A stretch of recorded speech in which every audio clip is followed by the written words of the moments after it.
عايزين نتكلم شوية عن الطفل الحساس اللي هو ما بيقدرش يعبر عن مشاعره، واللي للأسف بيلاقي ان هو في وسط محيط مليان تنمر، بيتنمروا على عياطه وبيتنمروا على أفعاله، فبينغلق على نفسه ويبدأ يكتئب ويبدأ ان هو ما يتفاعلش مع الآخرين.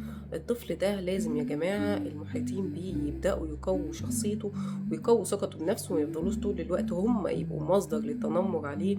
يلاقوه بيعيط يفضلوا يقولوا انت كل حاجة بتعيط، يلاقوه منطوي على نفسه يبدأوا يشجعوه ان هو يشارك في أنشطة ويبقى اجتماعي، علشان ده هيقوي ثقته بنفسه، فبالتالي هيقدر يشارك المجتمع ويبقى واثق من نفسه.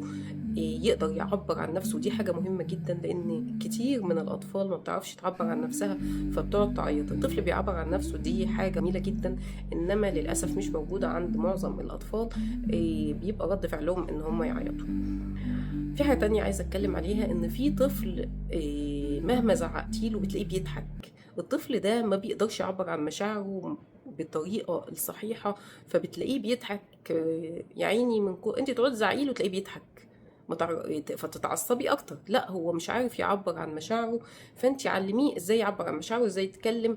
في وقت غضبك، وقت ضيقك، ما تلاقيهوش قاعد يضحك، فهميه التعبير الصحيح عن المشاعر بيكون ازاي. بدل ما انت تعاقبيه على انه بيضحك وقت غضبك، فانت علميه ازاي يعبر عن مشاعره.